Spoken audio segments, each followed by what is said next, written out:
राम जन्म की कथा। एक समय की बात है, अयोध्या के महाराज दशरथ ने पुत्र प्राप्ति के लिए यज्ञ रखा। इस यज्ञ के लिए राजा दशरथ ने अपनी चतुरंगिनी सेना को काले कान वाले घोड़े को छोड़ने का आदेश भेजा।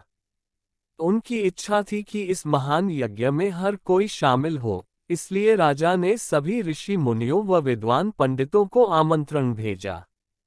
निर्धारित दिन पर महाराज दशरथ अपने दोस्त, गुरु वशिष्ठ, ऋग ऋषि व अन्य विद्वानों के साथ यज्ञ मंडप में पहुंचे। इसके बाद विधिवत रूप से यज्ञ की शुरुआत हुई। मंत्र उच्चारण और पाठ जैसे सभी विधि विधान के साथ कुछ घंटों में यज्ञ पूरा हुआ।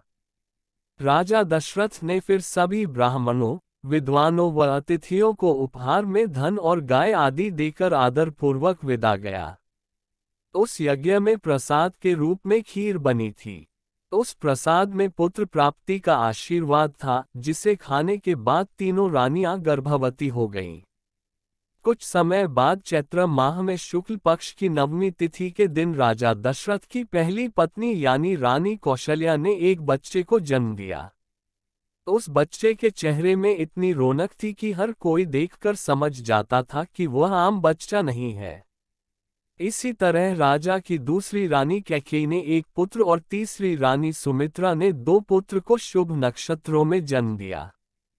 राजा दशरथ का महल और नगर 4 पुत्रों के जन्म से खिलखिला उठा। चारों तरफ आनंद और जश्न का माहौल था। पूरी प्रजा खुशी से गा व झूम रही थी। इस खुशी को देखकर देवता भी फूलों की वर्षा करने लगे। इस जश्न में शामिल होने के लिए कई ब्राह्मण भी पहुंचे और राजा दशरथ के बेटों को आशीर्वाद दिया। खुशी से झूम रहे राजा दशरथ ने ब्राह्मणों को खूब दान दिया। फिर अपनी खुशी जाहिर करने के लिए उन्होंने प्रजा व दरबारियों में भी धन, रत्न और आभूषण बंटवाए। समय आने पर सबकी मौजूदगी में चारों बालकों का नामकरण भी किया गया। महर्षि वशिष्ठ ने उनका नाम रामचंद्र, भरत, लक्ष्मण और शत्रुघ्न रखा।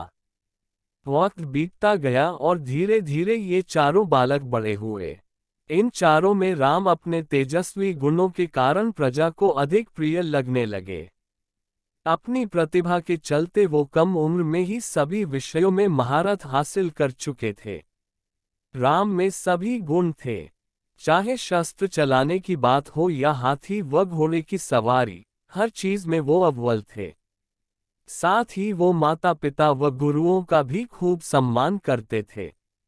उनके गुणों के कारण बाकी के 3 भाई भरत, लक्ष्मण और शत्रुघ्न भी उनसे काफी कुछ सीखते थे। जब भी महाराज अपने चारों पुत्रों को एक साथ देखते उनका मन आनंद से भर उठता था। राम में मौजूद गुणों के कारण उन्हें श्री राम और भगवान राम तक कहा जाने लगा।